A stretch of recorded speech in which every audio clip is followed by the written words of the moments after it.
கிறிஸ்துவுக்குள் பிரியமானவர்களே, ஆண்டவராக இயேசு கிறிஸ்துவின் நாமத்தினாலே உங்களை வாழ்த்துகிறேன். கடந்த 9 மாதங்களாக தேவன் நம்மை கண்மணி போல பாதுகாத்து இந்த புதிய மாதத்திலே ஆண்டவர் நம்மை அழைத்து வந்திருக்கிறார். இந்த அக்டோபர் மாதத்திலும் கூட கர்த்தர் தம்முடைய வாக்குத்தத்தத்தை தந்திருக்கிறார்.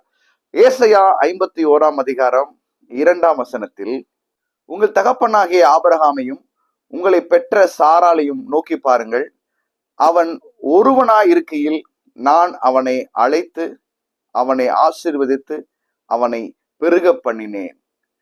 அல்லேலூயா. அவன் ஒருவனாயிருக்கையில் அவனை நான் அழைத்து அவனை ஆசீர்வதித்து அவனை திரள் கூட்டமாய் பெருக பண்ணினேன் அப்படின்னு ஆண்டவர் சொல்றாரு. தேவன் எப்பொழுதுமே ஒரு கூட்டத்திலிருந்து ஒரு பெரிய கூட்டத்தை உண்டாக்குகிறவர் அல்ல.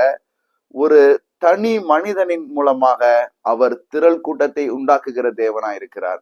ஆதியாகமம் 1 அதிகாரம் 28 பின்பு தேவன் அவர்களை நோக்கி, நீங்கள் பழுகி பெருகி பூமியை நிரப்பி அதை கீழ்ப்படுத்தி சமுத்திரத்தின் மச்சங்களையும் ஆகாயத்து பறவைகளையும் பூமியின் மேல் நடமாடுகிற சகல ஜீவ ஜந்துக்களையும் ஆண்டு கொள்ளுங்கள் என்று சொல்லி தேவன் அவர்களை ஆசீர்வதித்தார்.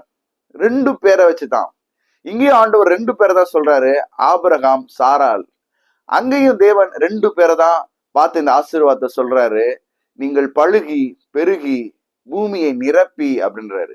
2 பேரு, ஒரே ஒரு தனி மனிதனை கொண்டு தேவன் திரள் கூட்டத்தை உண்டாக்குகிறவரா இருக்கிறார். ஒருவேளை தனிமையா இருக்கிறேன், எந்த உதவியும் எனக்கு இல்லை, எனக்கு உதவி செய்யும்படியான மனுஷர்கள் எனக்கு இல்லை, யார் எனக்கு உதவி செய்வா, பெற்ற தாய் தகப்பன்மார் எனக்கு இல்லை, கூட பிறந்த சகோதரர்மார்களோ எங்களுக்கு உதவி இல்லை, நாங்கள் தனிமையா விடப்பட்டிருக்கிறோம், எங்களை விசாரிக்கிறதற்கு யாருமே இல்லை அப்படின்ற ஒரு நிலைமையோடு இந்த வாக்குத்தத்தத்தை நீங்க கவனித்து கொண்டிருப்பீர்கள் என்றால், வசனம் சொல்லுகிறது, உங்கள் தகப்பனாகிய ஆபிரகாமை நோக்கி பாருங்கள், உங்களை பெற்ற சாராளை நோக்கி பாருங்கள், அவன் ஒருவனாயிருக்கையில் அவனை அழைத்து அவனை ஆசீர்வதித்து அவனை பெருக பண்ணினேன் அப்படின்னு ஆண்டவர் சொல்லுகிறார். உங்களை நோக்கி தான் ஆண்டவர் சொல்லுகிறார். தனிமையா இருக்கிறீங்களா? அவர் தனி மனிதனை திரள் கூட்டமாய் பெருக பண்ணுகிறவர். நீங்க தனி மனிதனா இருக்கலாம், ஒருவேளை ஒரு சின்ன கூட்டமா இருக்கலாம், ஒருவேளை ஒரு சின்ன பிசினஸ, ஒரு சின்ன வியாபாரத்தை நீங்க இப்போதான் ஆரம்பித்திருக்கலாம், ஒரு குறிப்பிட்ட ஒரு சின்ன எல்லைகளுக்குள்ளே நீங்க இருக்கலாம். ஆனால் ஆண்டவர் உங்களை ஆசீர்வதித்தார் என்றால், தேவனுடைய ஆசீர்வாதம் உங்கள் மேல், உங்கள் தலையின் மேல் வந்து அமரும் என்றால், நீங்கள் திரள் கூட்டமாய் பெருகுவீர்கள். மத்தேயில் விதமாய் பார்க்கிறோம், அவர் 2 மீன் 5 அப்பத்தை கொண்டு 1000க்கும் மேற்பட்ட ஜனங்களுக்கு அவர் போஷித்தார் என்று நம்ம பார்க்கிறோம். வெறும் 2 மீன் தான், 5 அப்பம் தான், 10,000க்கு மேற்பட்ட ஜனங்கள் திருப்தியாய் சாப்பிட்டார்கள் என்று எழுதியிருக்கு. புருஷர்களும் ஸ்திரீகளும் திருப்தியாய் சாப்பிட்டார்கள். ஆயிரக்கணக்கான ஜனங்கள் வெறும் 2 மீன் 5 அப்பத்தை வைத்து போஷிக்கிற கர்த்தர். நீங்க சின்ன கூட்டமா இருக்குன்னு நினைக்காதீங்க. எங்களிடத்துல இந்த கொஞ்சம் பணத்தை வைத்து இந்த வியாபாரத்தை ஸ்டார்ட் பண்ணிருக்கிறோம், ஆண்டவர் அதை ஆசீர்வதித்தார் என்றால், அந்த கொஞ்ச பணம் திரட்சியான மிகுதியான செழிப்பாக கர்த்தரால் மாற்ற முடியும். தேவன் எப்பொழுதுமே திரள் கூட்டத்திலிருந்து திரள் கூட்டத்தை உண்டாக்குகிறவர் அல்ல. சாதாரண சிறிய மனிதர்களை கொண்டு அசாதாரணமான காரியங்களை கர்த்தர் செய்கிறவரா இருக்கிறார். இந்த உலகத்தை கிறிஸ்துவின் ராஜ்யத்தின் சுவிசேஷத்தினால் நிரப்புவதற்கு, சுவிசேஷத்தை பரம்ப செய்கிறதற்கு தேவனுக்கு பல ஆயிரம் ஜனங்கள் தேவைப்படல. பிதாவுக்கு வெறும் 12 பேர் தான் தேவைப்பட்டாங்க. வெறும் 12 பேர். அதை இயேசு கிறிஸ்துவுக்கு சீஷர்களாய் கொடுத்தார்.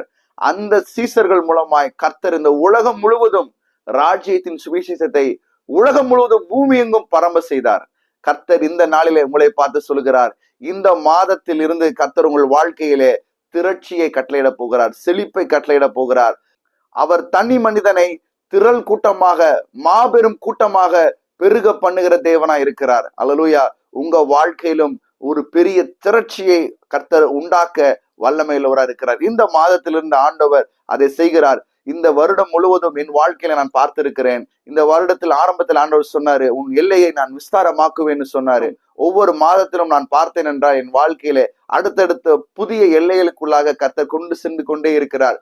இந்த மாதத்திலும் ஆண்டவர் எனக்கு சொன்ன வார்த்தை, ஒருவனாய் இருக்கும் பொழுது நான் அவனை ஆசீர்வதித்து நான் பெருக பண்ணுகிறவர். ஒரு தனி மனிதனை திரள் கூட்டமாய் பெருக பண்ணுகிற கர்த்தர் உங்களோடு இருக்கிறார். ஆகவே இந்த மாதத்திலே உங்க மேல இந்த வசனத்தை நான் பேசுகிறேன். நீங்கள் திரள் கூட்டமாய் பெருகுவீர்கள். ஆபிரகாமின் ஆசீர்வாதம் கிறிஸ்து இயேசுவின் மூலமாய் நம்மேல் பலிக்கிறதா இருக்கிறது, உங்கள் மேல் பலிக்கிறதா இருக்கிறது.